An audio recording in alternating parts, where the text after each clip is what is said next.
bueno, vamos a rescatar lo más importante.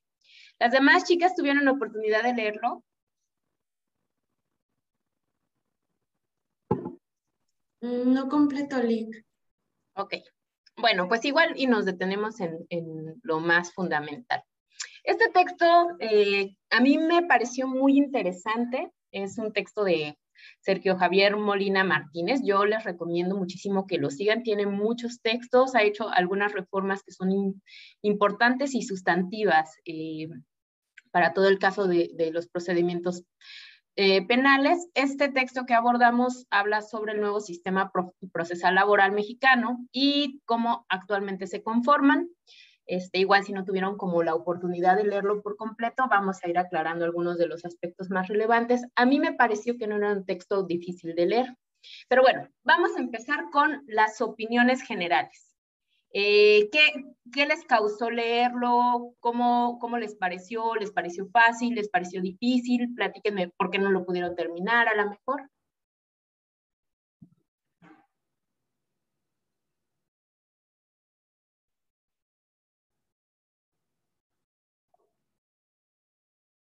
Sí, quien sea, ¿qué opinión les da este texto? Su opinión general, ¿de qué trata? ¿Les pareció difícil? ¿Les pareció fácil?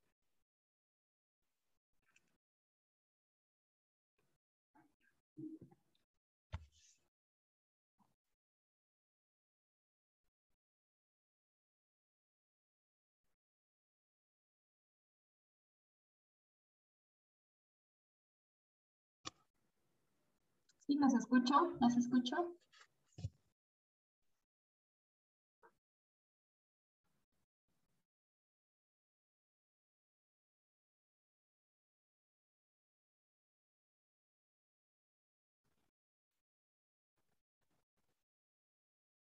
¿Cuál es su opinión general del texto?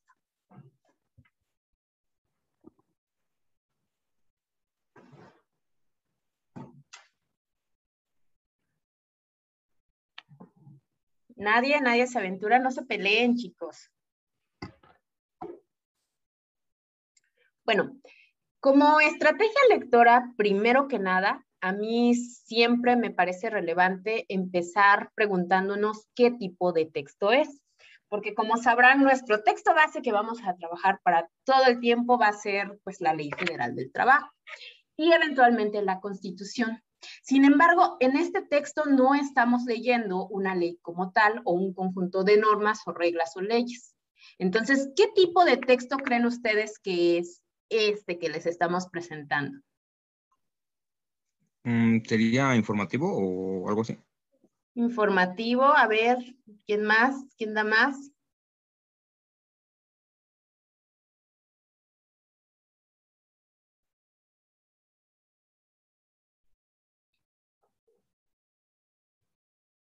¿Nadie? Vamos, chicas. Sería como un texto descriptivo, tal vez. ¿Quién más? ¿Quién más da? ¿Quién más da?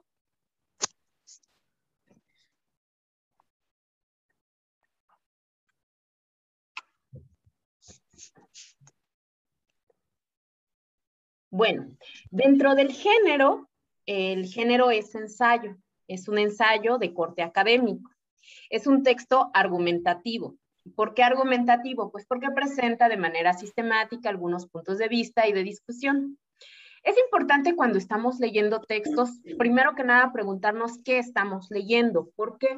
Porque no vamos a leer igual un código, no vamos a leer igual la Constitución, no vamos a leer igual un ensayo académico, no vamos a leer igual un ensayo literario, no vamos a leer una novela, un cuento, trabajos narrativos, trabajos fantásticos. A lo mejor los cuentos existen algunos autores que incluso se han aventurado a hacer prosa poética o prosa pues normal con algunos tipos de leyes, ¿no? A mí me gusta mucho la obra del Manantial, por ejemplo, de una autora que se llama Ayn Rand. Ay, perdón por los ruidos al exterior. Y este texto nos presenta un escenario ideal de cómo debería de ser una sociedad guiada por los principios del capital. Entonces, algunos autores utilizan distintas estrategias narrativas para presentarnos su punto de vista.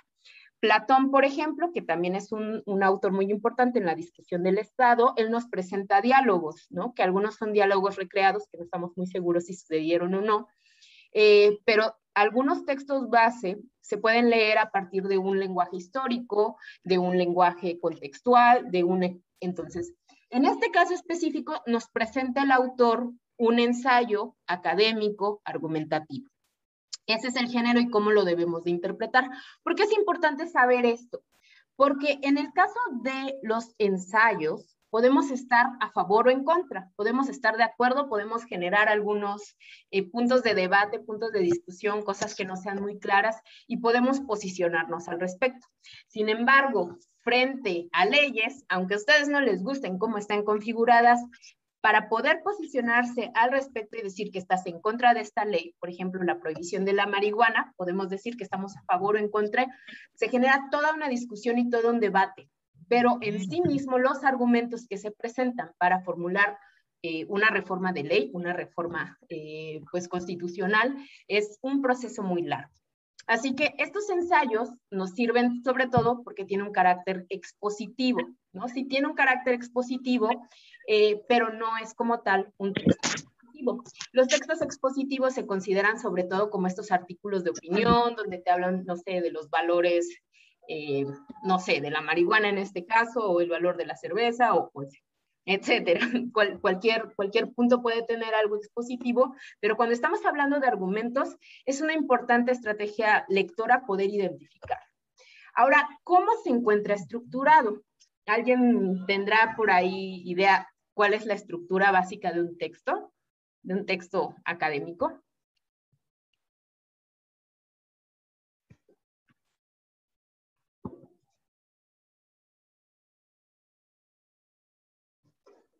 ¿No? ¿Nadie da más? ¿Nadie da menos?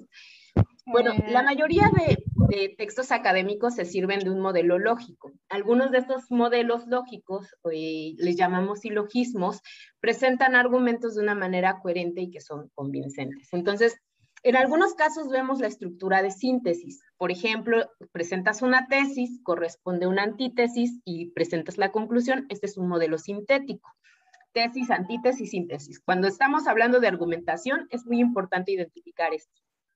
En este caso, a veces nos sirve, no siempre, si es que es el caso, ver que existe un sumario. Si se van a su texto, si lo tienen por ahí a la mano, pueden darse cuenta que el sumario nos presenta pues una introducción y generalmente en la introducción nos da todos los elementos clave de cómo está constituido este texto. En la introducción justamente nos están hablando de la reforma constitucional procesal, cómo inicia el debate. Este debate lo inicia a partir de exponer las herramientas básicas de estudio del derecho procesal y posteriormente pues se presenta una propuesta de análisis, una propuesta de valor metodológico. Como les decía, no todos los textos, no todos los ensayos, pero suele ser que en los que son de corte de derecho se presenta este sumario que es así como un índice resumido de los puntos de vista en que se compone y se configura. Entonces es válido decir que se encuentra estructurado con una introducción, con un cuerpo que compone el debate y posteriormente una conclusión. Entonces, las premisas argumentativas de este texto se configuran a partir además de tres subapartados. Entonces ahí nos vamos dando una idea. Ahora, ¿cómo podemos leer la postura del autor? ¿Alguien se acordará de las ideas más generales de lo que nos está proponiendo Molina Martínez?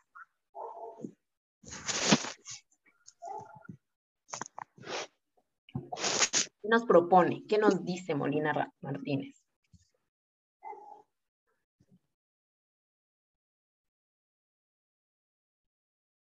Pam, pam, pam. ¿Qué podemos ver del autor? ¿Qué nos está proponiendo? ¿Tienen a la mano su texto? Lo mandé como por WhatsApp.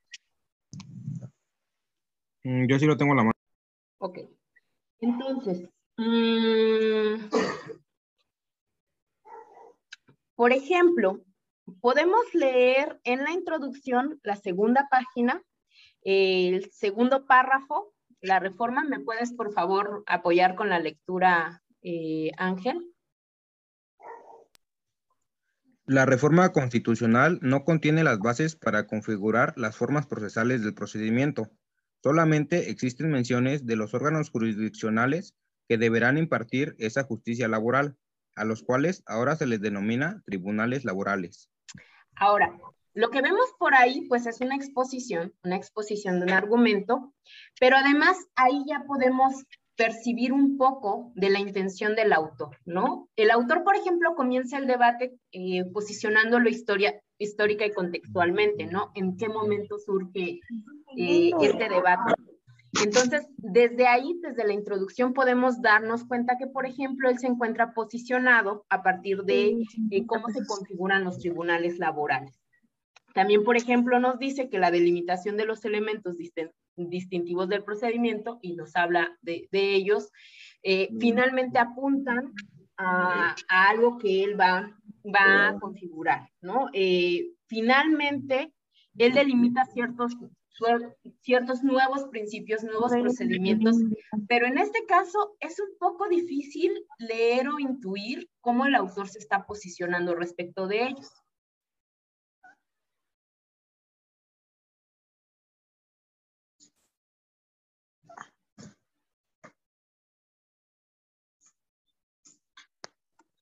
Entonces, en textos que son de carácter argumentativo, es muy importante ubicar si el autor propone algo o está solamente presentando un panorama. Sucede muchas veces, por ejemplo, con las historias del derecho, que esta exposición, esta presentación es solamente panorámica, pero muy pocas veces los autores tienen una postura respecto a ello.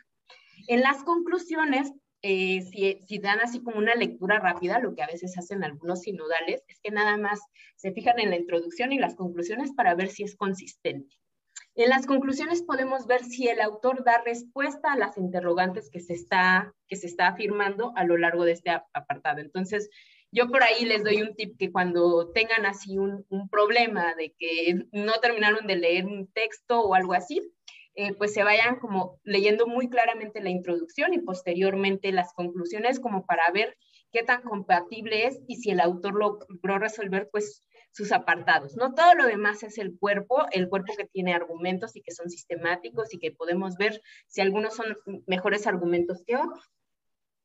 Pero bueno, ¿no? Por ahí podríamos identificar. Ahora, si es que este autor presenta una postura o no. ¿Alguna de ustedes me quisiera comentar si identifica los argumentos principales del autor?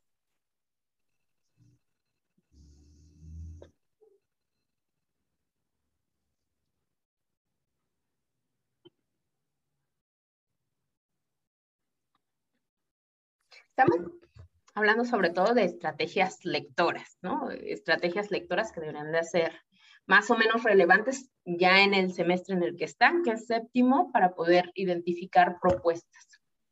¿Cuáles serán los argumentos del autor? ¿Alguno que se les ocurra, alguno que hayan leído que se acuerden?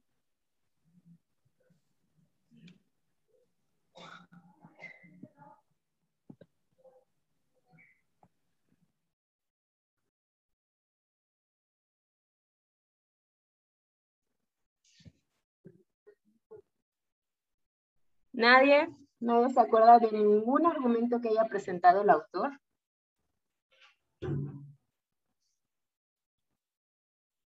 Pues bueno, ya los iré explicando más adelante.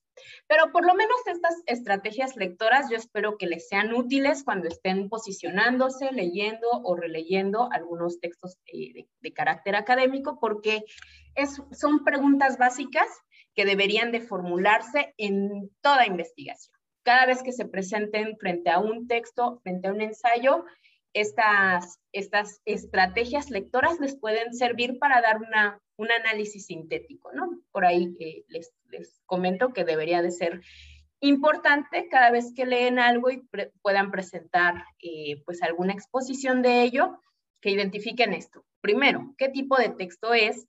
Segundo, cómo se encuentra estructurado. Tercero, si en el texto podemos o no leer la postura del autor. De ser así, pues cuál sería la postura del autor. El cuarto, preguntarnos cuáles son los argumentos principales del texto. Y el quinto, cuáles son las estrategias discursivas que está utilizando el autor.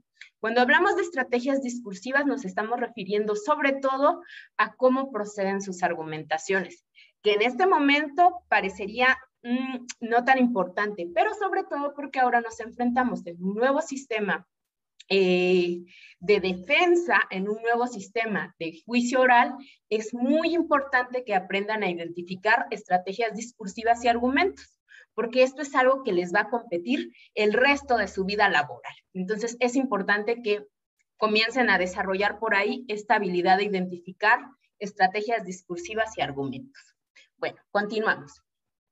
Ahora hablando todavía de estrategias lectoras, técnicamente yo recomiendo que cuando nos presentamos frente a argumentos, ahorita no me dieron ningún ejemplo, podríamos identificar cuál es el argumento principal y si es para seguirse de este argumento principal, se siguen argumentos secundarios. En algunos casos es muy difícil porque esto es algo que se ve sobre todo en seminarios de investigación. Los argumentos no son argumentos como tal, sino que pueden estar configurados como falacias y existen un montón de falacias, las falacias ad hominem, ad misericordia, etcétera, etcétera, etcétera. Pero dentro de estas falacias, que son argumentos que no están acabados, que son argumentos que tendrían la necesidad de reforzar algo, es algo que pueden identificar sobre todo en el nuevo sistema de derecho. Y dentro de los argumentos, saber si existen argumentos que son consistentes o inconsistentes y consecuentes e inconsecuentes. Porque no podemos decir, por ejemplo, que el procedimiento del, que el procedimiento del trabajo sea pues un modelo jurídico normativo y luego digas que es heteronormativo, ¿no? Porque eso nos demostraría que es inconsecuente. Recordemos que sería una causa y que su fundamentación justifica que tiene consistencia. Dentro de la metodología, específicamente este autor nos propone una metodología que está explicada desde la introducción, y esta metodología, que yo llamaré por el momento introductoria, pues nos pone en el panorama, nos abre la perspectiva de qué se entiende en general por el derecho procesal del trabajo y cómo específicamente una cierta reforma que sucedió en un punto específico de la historia de nuestro país modificó toda esta señalización y además nos debe de proponer un nuevo camino para arribar al sistema de derecho de la actualidad, ¿no? Además hay un punto histórico y por supuesto en este autor vemos muchas estrategias conceptuales porque está utilizando términos y los está explicando. Por eso a mí me parece que para iniciar los debates sobre el derecho procesal pues es algo muy interesante. Y luego pongo de sentido. Hay una metodología que está implicada dentro de los sistemas de derecho y eso le otorga un sentido que es único. Esto les va a servir también para el resto de su vida. Yo preguntaría si es que este texto para ustedes está justificado. Es decir, ¿les parece que este texto sería pertinente? ¿Este texto es relevante? ¿Este texto impacta de alguna manera? ¿Y cuál sería la necesidad de leer en este momento un texto como el que presenta Molina Martínez, que es el nuevo sistema procesal mexicano? A ver, abrimos micrófonos. ¿Alguien que quiera hablarnos si les parece pertinente, relevante, necesario?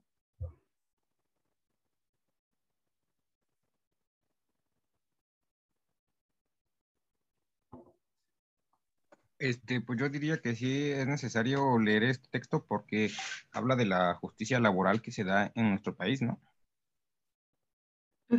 ¿Alguien más? Pues sería tanto pertinente como relevante porque pues es la nueva reforma laboral y es a lo que pues en la actualidad o incluso ya en tiempos futuros se va a llevar a cabo la resolución de controversias pues laborales, ¿no? Entonces, pues como abogados o futuros abogados, tenemos que conocer el proceso y el procedimiento que se va a llevar a cabo en el nuevo sistema de justicia laboral. Muy bien, ¿alguien más? Lick, yo también considero que es muy necesario que nosotros nos empapemos de las nuevas reformas que están sucediendo, pues ya que como buenos abogados tenemos que estar al día con lo que está sucediendo, ¿no? Y pues sí, es muy necesario a mi punto de vista. Pues por aquí la justificación a todos les parece relevante, necesario, importante, pero no lo terminamos de leer, ¿verdad? Pero bueno, me gusta, porque esto les va a servir muchísimo en sus tesis, créanme, créanme. Pues bueno, ahora sí vamos a entrar en materia.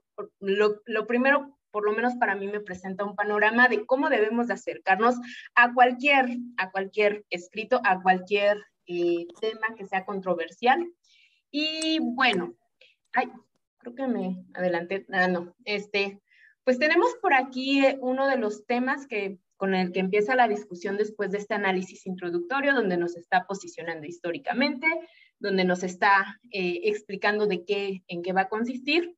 Y este segundo apartado se denomina los principios reguladores del derecho procesal laboral.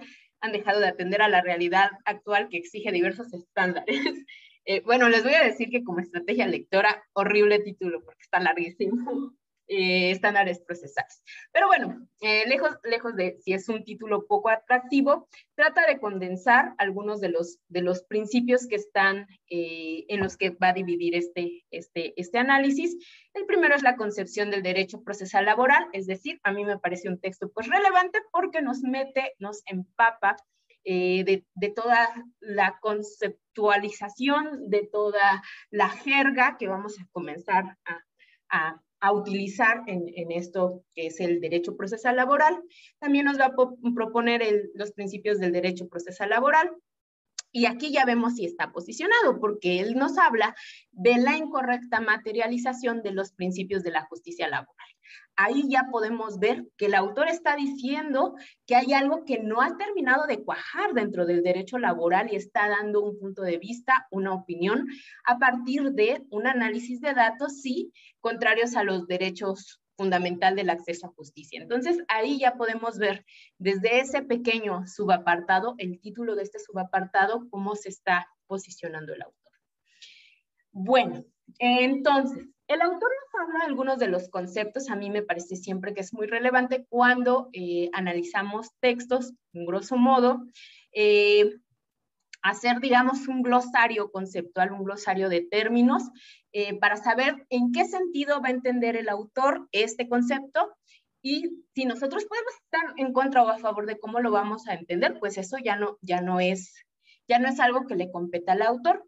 Los autores regularmente nos proponen qué es las definiciones a las que se van a estar refiriendo en sus tratados, en sus manuscritos, en sus ensayos, y nosotros deberíamos de saber si estas definiciones son consecuentes o inconsecuentes. Podemos estar en contra o a favor de que a lo mejor su definición sea corta, simple o a lo mejor sobrada en algunos casos, pero los autores de principio, y yo les recomiendo como estrategia lectora, pues que se hagan un glosario de los conceptos que les parezcan relevantes. A mí me parece que él es muy claro. Entonces, no sé si alguien me pueda apoyar leyendo la definición que el autor da de proceso y de ciencia jurídica.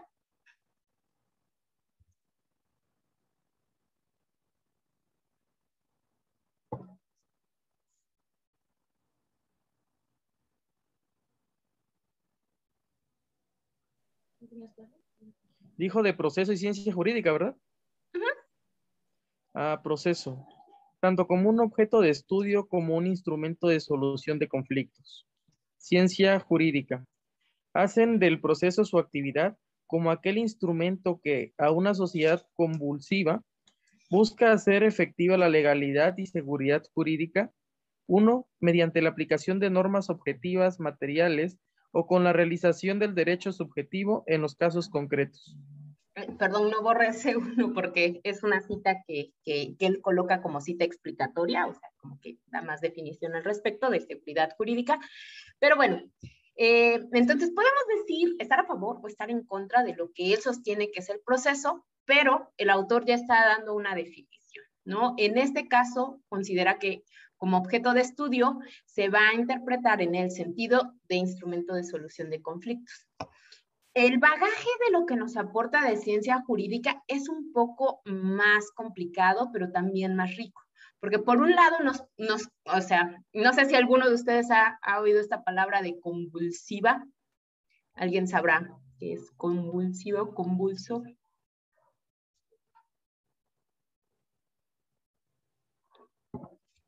Bueno, pues convulso es algo que genera conflicto, problemas, ¿no?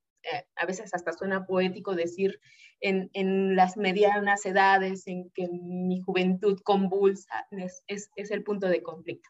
También recomiendo que cuando encuentren palabras rimbombantes, pues las busquen en Google, en un diccionario, porque en mis épocas, cuando yo era estudiante como ustedes, pues nos íbamos a diccionarios, ¿no? Así unas cosísimas de los diccionarios de derecho.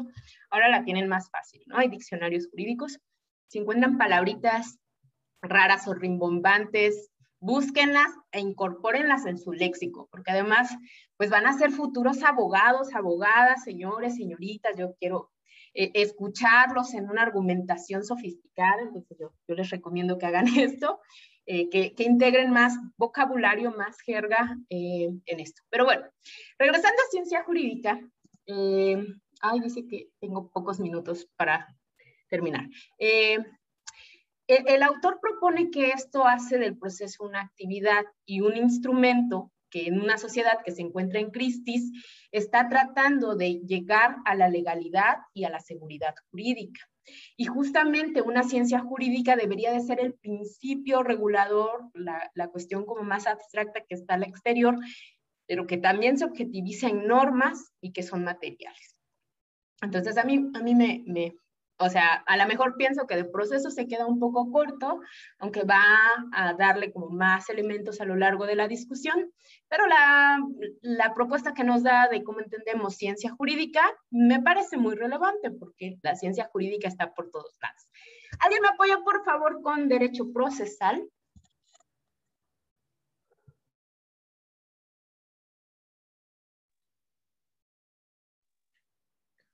Derecho procesal se compone de normas y principios que regulan la sucesión concatenada de los actos jurídicos realizados por diversos operadores, juzgadores, partes y otros sujetos procesales con el objeto de resolver las controversias que se suscitan por la aplicación de las normas de derecho sustantivo. Ya por ahí espero que hayan tenido esta discusión en alguna de sus otras clases sobre lo que es el derecho sustantivo, objetivo, porque también es una discusión preciosa. Pero bueno, cuando nos decimos concatenada, nos referimos a algo que se sigue de otra cosa como en un orden, ¿no? Como algo que está, una sucesión concatenada es como un argumento, un principio que se sucede de otro y de otro y de otro y que van de la mano. A eso nos estamos refiriendo.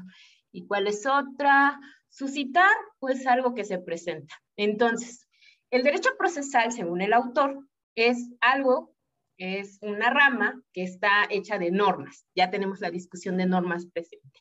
Y principios que regulan, pues, de una manera como de paso a paso todos estos actos jurídicos.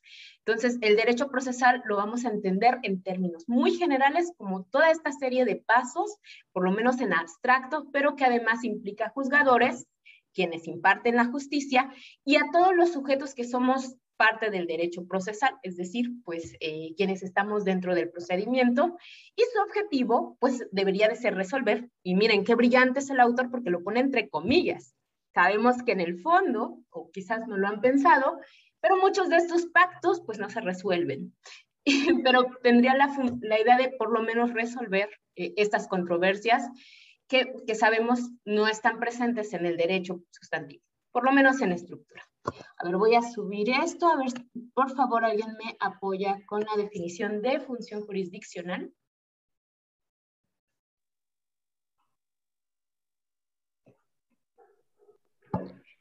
La finalidad de materializar los derechos de las personas ha llevado a la concepción de una unidad en el derecho procesal, la cual, desde luego, no implica ni igualdad ni identidad. Esa tendencia a la unidad se manifiesta en la regulación de la función jurisdiccional del Estado y la existencia de principios fundamentales comunes a todas las ramas. Entonces, ¿de qué nos está hablando el autor sobre las funciones jurisdiccionales? Y esto es algo que deben de tener presente pues en todas sus materias. Porque no solo en el derecho procesal se implican las funciones jurisdiccionales, está pues en todo el derecho, justamente es la capacidad que se tiene de llevar a cabo o de darle cumplimiento entero al derecho humano. Entonces, justamente en el derecho procesal se habla que no necesariamente, y eso es interesante en la discusión, por lo menos en la discusión de la dogmática, que debería, no necesariamente en lo procesal, se lleva a la igualdad o a la identidad, que sí está presente, por ejemplo, en los derechos humanos. Pero sí que esta búsqueda de dar una función jurisdiccional a partir del sistema procesal, pues nos debería de llevar a cómo se implica el Estado y cómo se median las partes, ¿no? Entonces, esto es una discusión que viene, o que me resuena como a muchos autores, de los que ya les hablaremos más tarde, como los propios autores que fundamentan lo que es el contractualismo, ¿no? Es decir, cómo a partir de un momento histórico vamos a entender el sistema de derecho para regular a los hombres. Pero esta es una función jurisdiccional, es decir, garantizar y materializar, dar orden, cumplimiento efectivo de los derechos de las personas. Bueno, aquí tenemos este pequeño glosario. Yo recomiendo que en general se armen un glosario de todos los términos así como rimbombantes o raritos que se encuentren por ahí, porque les van a servir en toda la jerga académica. En un segundo, siguiente. ¡Ay! Bueno. Entonces, el autor, por ejemplo, nos propone que existen ciertos elementos conformadores de el sistema procesal. ¿Alguien me apoya, por favor, con el punto 1?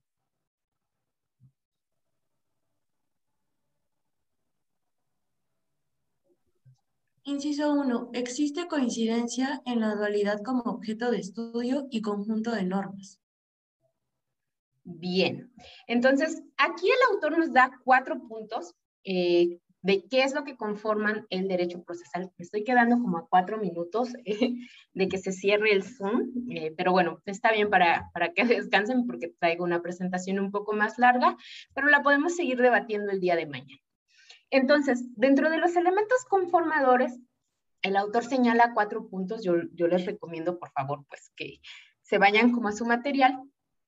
Y esto justamente nos establece cómo funciona una dualidad. ¿Qué son las dualidades?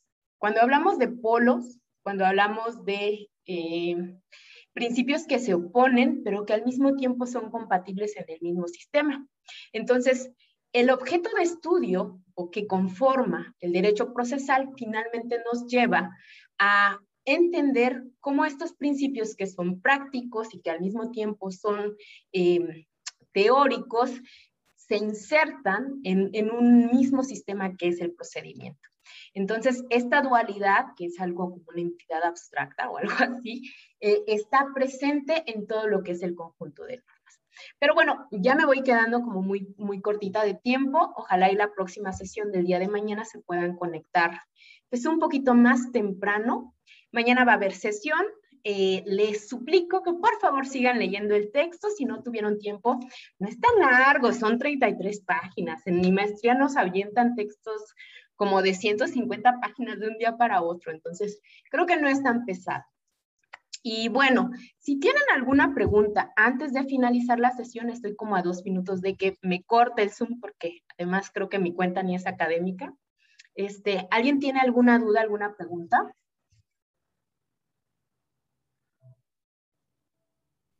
No, maestra, gracias. No, Lic. Bueno. No, Lic, todo quedó claro, gracias.